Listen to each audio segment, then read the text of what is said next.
This video is going to cover how to draw a new part and add a couple features to it in PartNester version 4.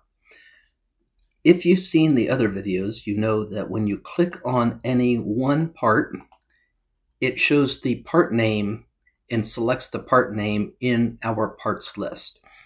Selecting the name in that parts list will select the part and all associated shapes and vectors that are associated to that part.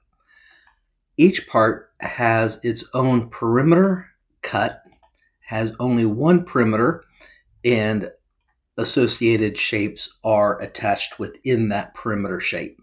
So there was another video that did show how to draw out a rectangle on that shape or on that part and have it still be associated with that part.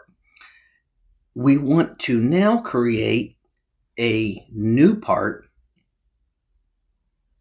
So by doing that, we're going to start off by drawing a rectangle that is not on top of any other part. So I'm going to undo the rectangle that I just drew, and I'm going to sketch out up top. Not worried about it. We could nest it into and have it included in nesting by clicking the Renest button. So I'm going to sketch out a rectangle. I'm going to then come in and specify the size. Maybe I need to add an extra shelf that has a dado or a plate groove and a hole in it for a light puck. So we're going to now set the size of this part.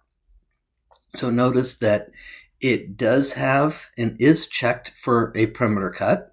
I'm going to set the layer or the cutting feature to the cut 7.5, and I can specify the size in the X. Let's go ahead and make that 30 and 12 in the Y. Once we've made, that is the location. We want those to be at 0. We're going to change the X value to 30 in the X and 12 in the Y. Once we make that change, clicking the change button, we could see now that shape is added into and made the size that we've specified of 12 by 30. Now this is a part in itself now that we could now include in the nesting. And just to see, and so we could find it a little faster, I'm going to sketch out a rectangle within that shape that we will then change the size of after the nesting. So once we have that drawn, clicking the button to nest is now going to include that shape in the nesting, and clicking on it now has a part name of default. We could specify and change the size of that rectangle that we entered in here. Say I need to have a dado that is going across the full width of this. So I'm going to enter in a value of the X to be a little bit bigger. So I'm going to go 30.5 in the X and going to go 0.375 in the Y. And then the depth we will set at 0.3. And again, I could click Make Change. Using the move to the top left, I could then specify the exact distance I want it to move. So if I want it centered, I made it 1/2 inch bigger, so I need to move it to the right by 1/4 inch, so 0.25. I'm going to move it down by 1 inch of -1 and hit change. This rectangle is for the dado is set to the layer of the cut 7.5. That is not what I want. I want to put that on the inside cut. And again, making that change applies it to the inside cut. And we could see that by any time I click on that inside, that rectangle also becomes selected. Drawing in a circle or any other shapes that we need along with it, we could do that by clicking the Draw Circle. specifying where we want those circles to be. Once I have it drawn, I'm going to go ahead and select one and specify the size of 2.5, making sure that I do 2.5 for both the X and the Y. Do the same for the second hole.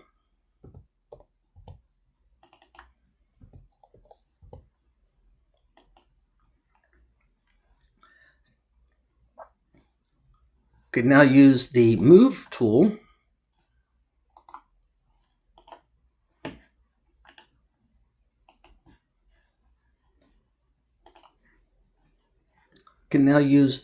function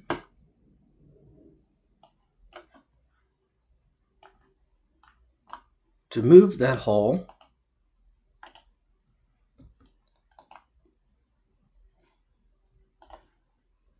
to the outside corners. And now with that set, we could specify exactly where I want that to be off of that corner.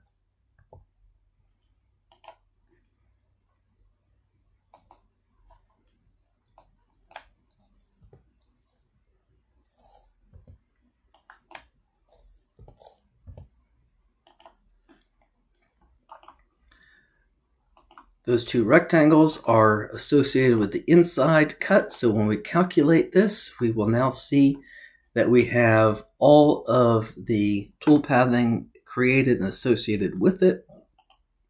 We do have an issue with the dado that we drew, that we are not getting any toolpathing associated with that. If you notice, we did set that rectangle to be exactly 3/8 of an inch, and our cutter that's being used is a 3/8 cutter. That's not going to work out, so either we need to cut with a smaller diameter bit or make that rectangle just a little bit bigger. I'm going to go to 0.38. And now we could see that that change of 3/8 is set, and when we calculate that, we will see that we now have our toolpathing set for that rectangle. A couple other things to make note of and add are unions to be able to trim and create different shapes. So again, I will sketch out another rectangle, which just made another new part.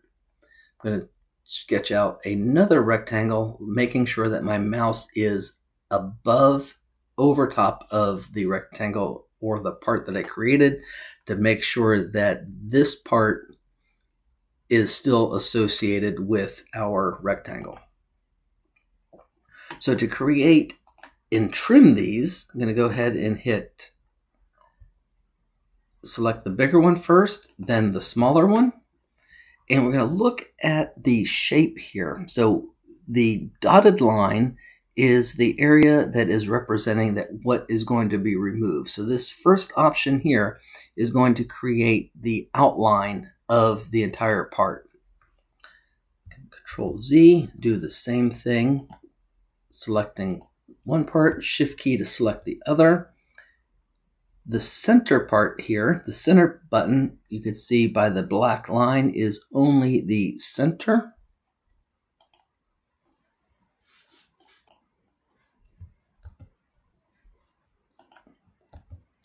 Then finally, the last item is going to cut off and create the toe kick. And it depends on what item you selected first. I selected the bigger item first, then the second one. So this area out here is going to get removed, keeping that larger shape, representing somewhat of a toe kick for a base cabinet. Clicking Nest will nest that back into our nested shapes. And we can see that is there. Nothing has been calculated for it yet because I have not specified what layer I want to have that attached to, or even specified the depth for that cut to be. Doing so, clicking Change, then Calculate, we will see that that is now added into the toolpathing. So that is the basic info on how to create and add shapes to a newly created